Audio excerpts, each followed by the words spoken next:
Amigas, amigos de Ultimátum Digital, ¿cómo están? Buenas tardes. Estamos ya en el Arsenal de Plumas. ¿Cómo está, Ricardo? Hola, Ahmed, mucho gusto. Qué bueno estar aquí como siempre. Muchas gracias. Pues vamos a iniciar el tema de Panteló, pues ese anuncio del grupo de autodefensa de los machetes, pues ya generó, tenía que ser así, la reacción incluso del presidente Andrés Manuel López Obrador, que hoy en la mañanera se refirió al caso.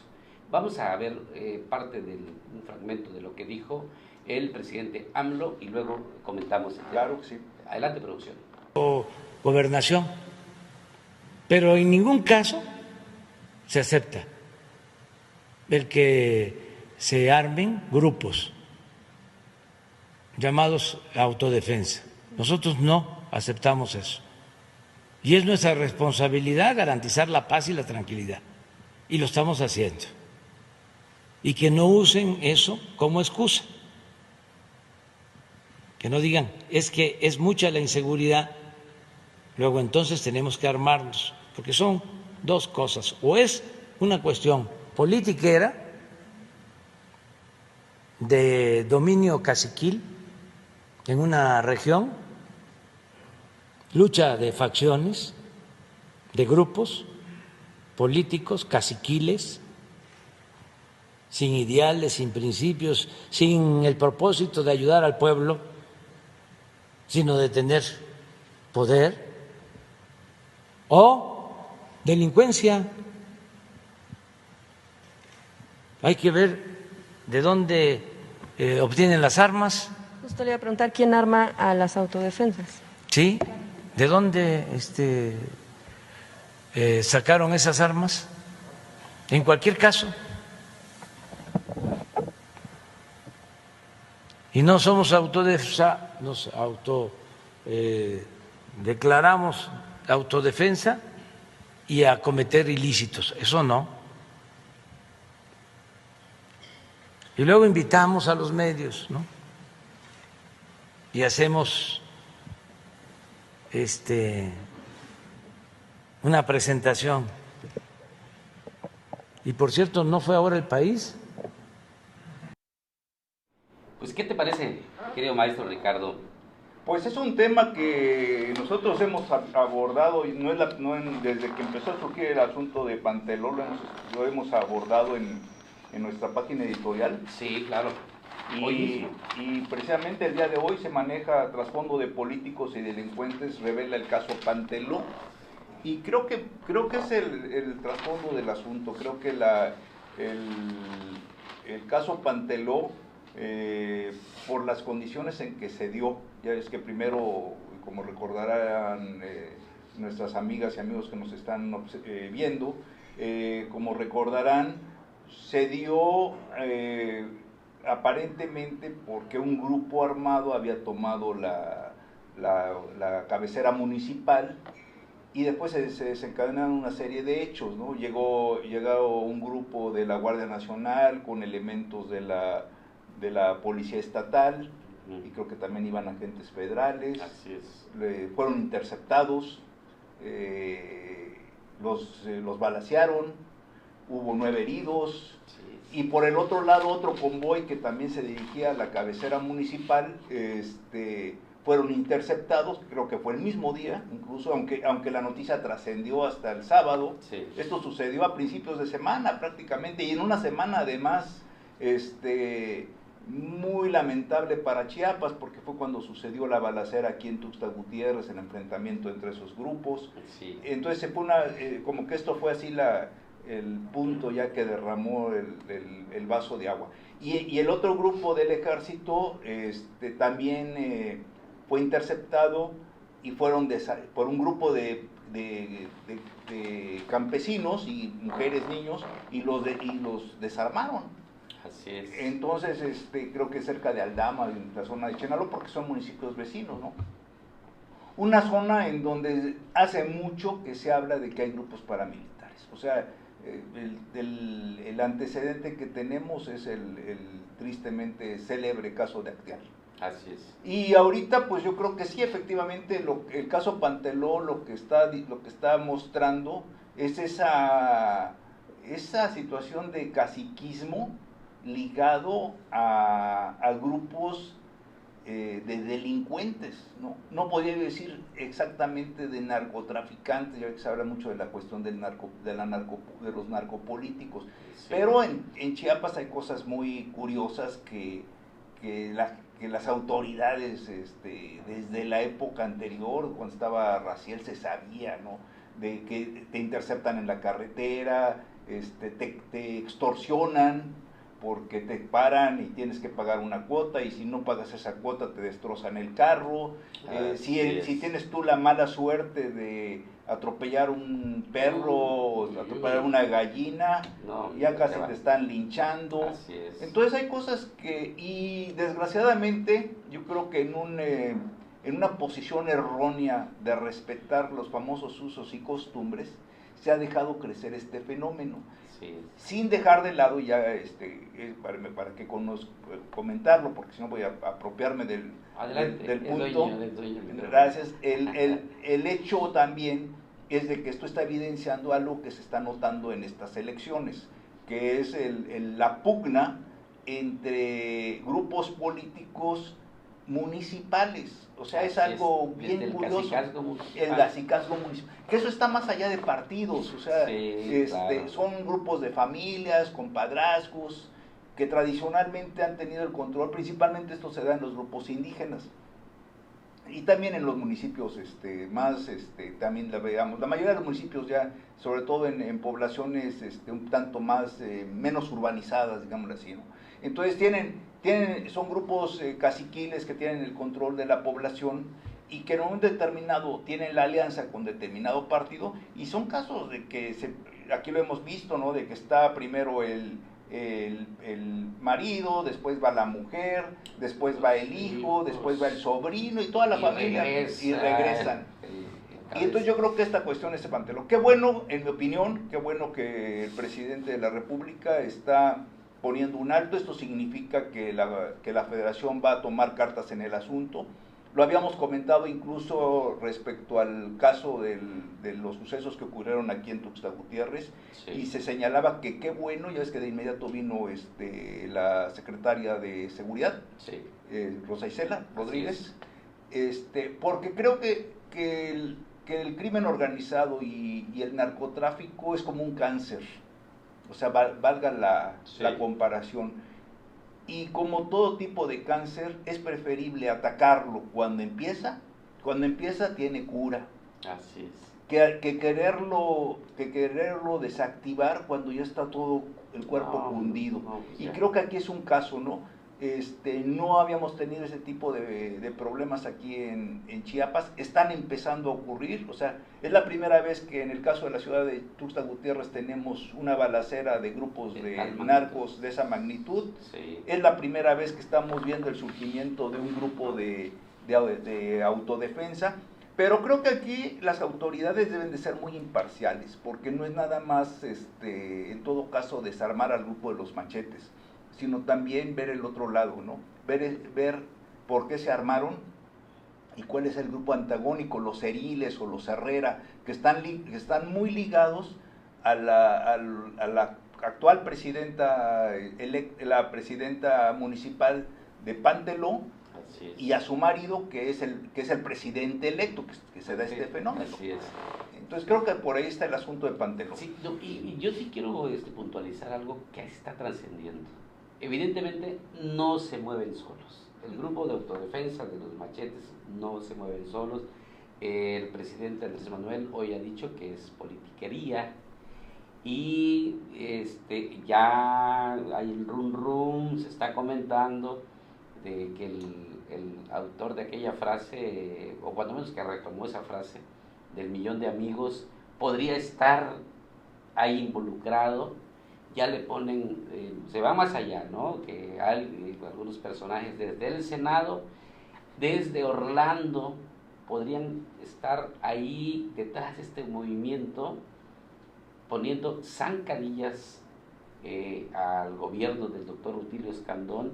Y yo creo que ahora que el presidente de la República está abordando el tema, debe ir hasta el final, llegar a la investigación muy clara y puntual, no se vale nada más que hable del tema, que se van a acciones. Ayer decíamos en Arsenal de Plumas que ya están aquí los operadores de la Secretaría de Gobernación, pues tendrán que llegar a la investigación, ¿no?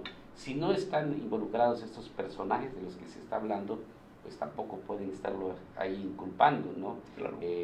El millón de amigos, yo no sé, lo veo hasta muy inquieto hoy en las redes, a partir de anoche que se comenzó a mencionar su nombre, comenzó a decirse que él, no sé, que alguien ya tiene un hilo de investigación de que tiene comunicación con la gente que encabeza el movimiento. Yo no sé si no fue exageradamente, o sea, como debe ser en estos casos, escrupulosamente cuidadoso, porque, no sé, creo que lo ligan porque él convocó a algunos medios, algunos comunicadores, algunos periodistas, él los auspició para estar en el evento. Ah, bueno, sí, eso fue claro, porque el evento donde... De hecho, el grupo ya se había dado a conocer, Sí, porque sí, si sí. recuerdas tú, aparecían como, que incluso lo destacamos en un editorial, que había información encontrada. Así es. Por un lado se señalaba de que los malos eran los autoridades, y los otros autoridades decían que no, que eran los otros, que había un grupo, que era el grupo del cura, ¿no? Marcelo. Sí. Pero todo se desencadenó también por el asesinato de Simón Pedro, el catequista, expresidente del Grupo Civil Las Abejas. Hay muchos intereses aquí metidos, muchísimos, ¿no? De hecho, hasta la fecha, yo sostengo, y bueno, creo que no está bien clarificado quién movió los alambres de Acteal. Claro, la respuesta fácil es decir, fue culpa le costó la cabeza al entonces secretario de Gobernación, a Choaifet, sí, y le costó la cabeza también, o sea, al entonces gobernador Julio César Ruiz Ferro.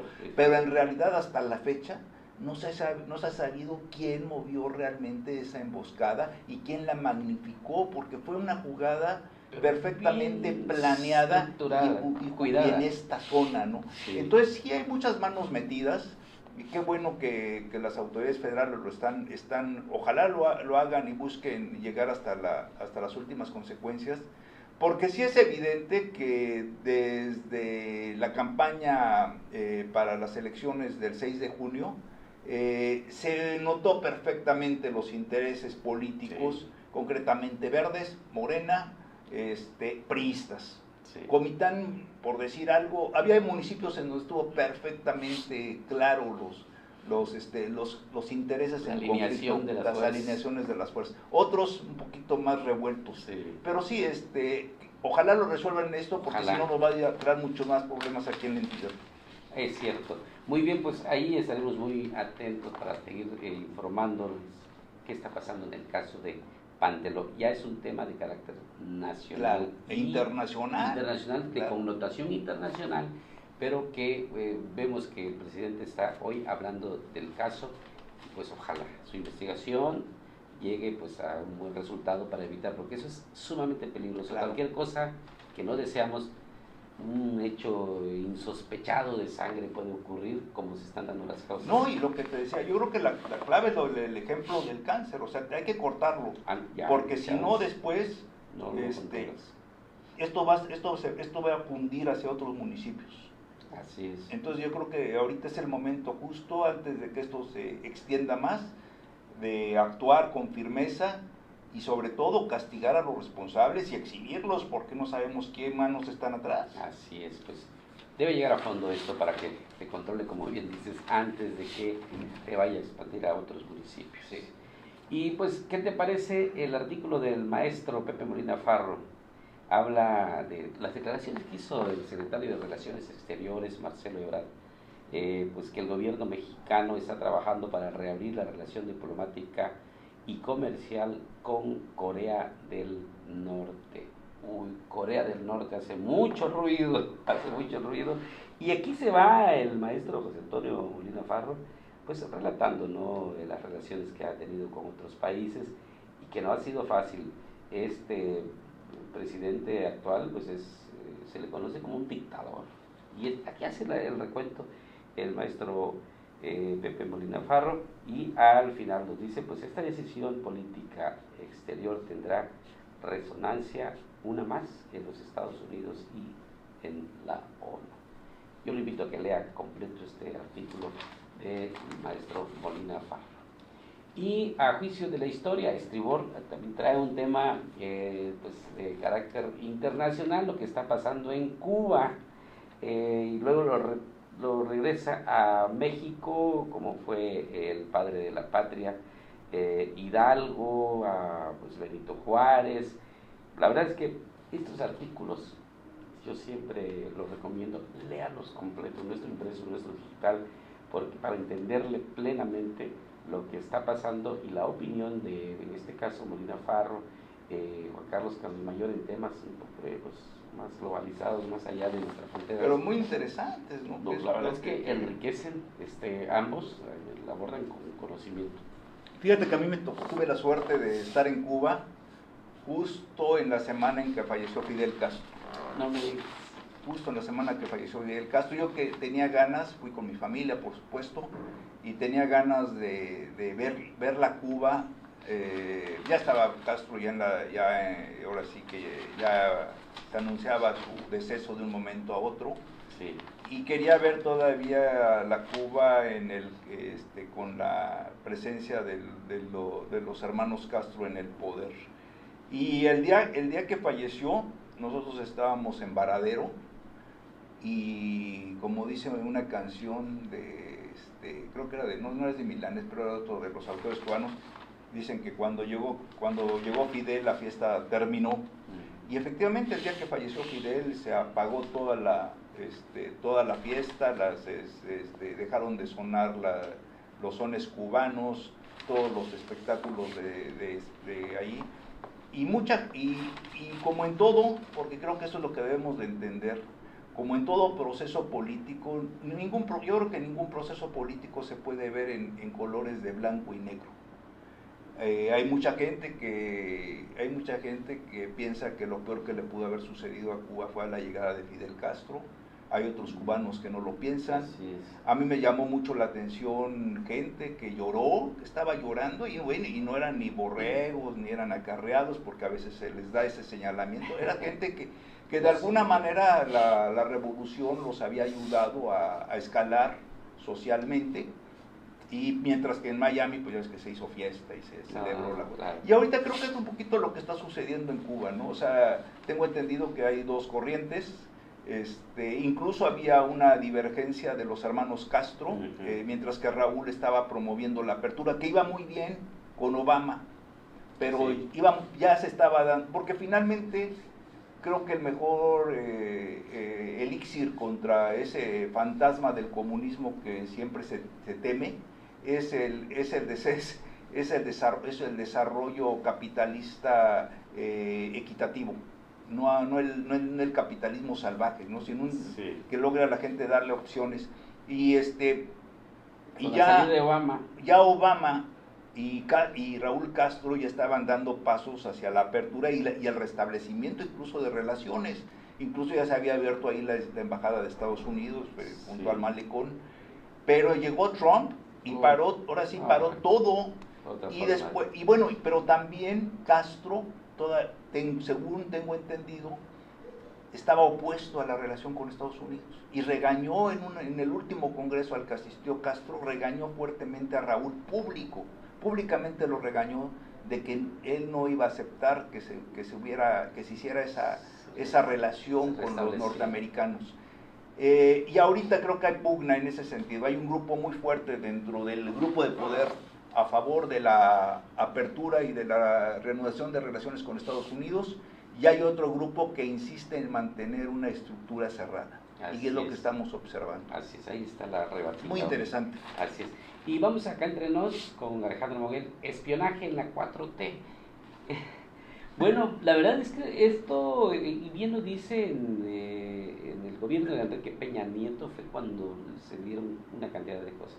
Pero ahora comunicadores, y pues es lo que aquí nos dice, pues resulta que la 4T, en plena 4T, sigue lo mismo, y aquí menciona a los periodistas que han sido espiados, que están siempre, pero esa es como una práctica cotidiana, ¿no? del gobierno.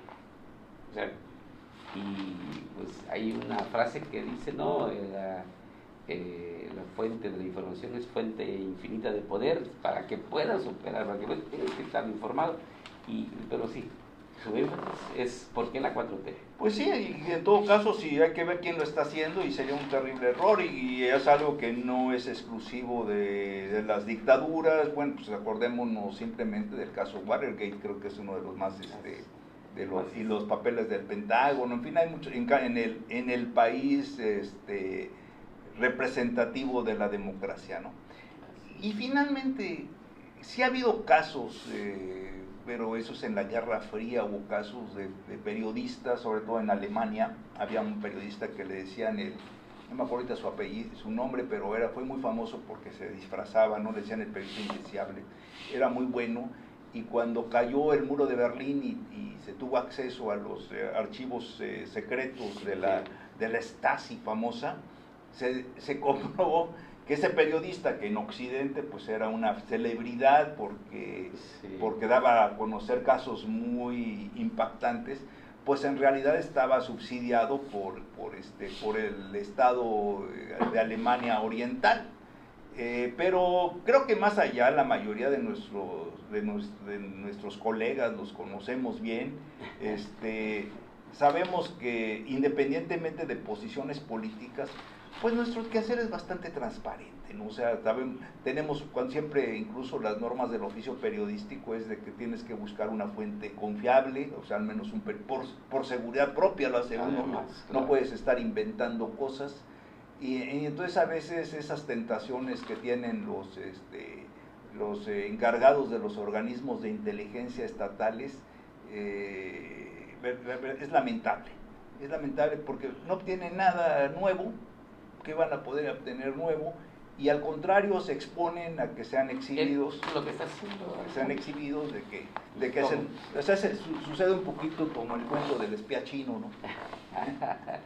Es cierto. Bueno, y la frase del día dice Alejandro Moguera, pues el caso de Ricardo Monreal Ávila, pues que se ve un encontronazo, ¿no?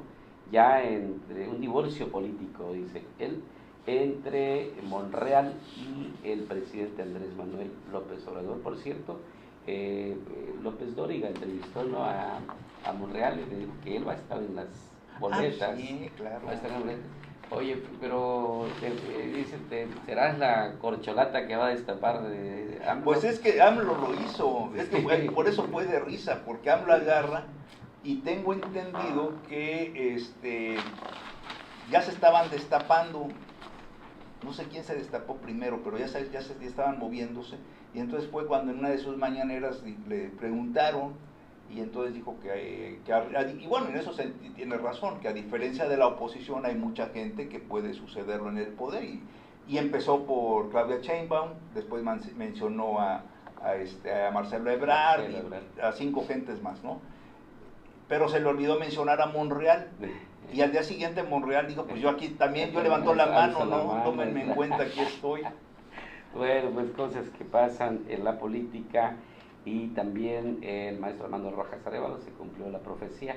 Pues hace un relato de cómo Vicente Fox llegó a la presidencia de la República, que fue enviado, recordemos, a Lauro Ortega Martínez, exgobernador de Morelos. Él fue enviado para platicar con Fox, y aquí hace un interesante relato. Siempre es muy bueno el maestro. Cómo se dio este nombramiento, cómo le gana a la Bastida Ochoa y a Cuauhtémoc Cárdenas, el primero en el PRI y el segundo en el PRD. Y en terreno político, lo que retomo es la charla muy amena, muy agradable, de la que tuvimos ayer con César Cancino Casado. Pues concluimos el arsenal de Pluma, mi querido maestro. Muy interesante los temas del día en la edición de hoy. Les anuncio que tendremos una charla, igual esta semana hemos decía ayer, a platicar con comunicadores. Estará Gustavo Caballero de Alerta Chiapas con nosotros, pues nos compartirá las experiencias que han tenido, sin duda, el liderazgo en las páginas estas que se dieron a partir de la nueva tecnología de las redes sociales, Alerta Chiapas es una de las que tienen un posicionamiento muy importante. Con él vamos a platicar en breve, en unos minutos. Nos vemos entonces. Gracias, Ricardo. Al contrario.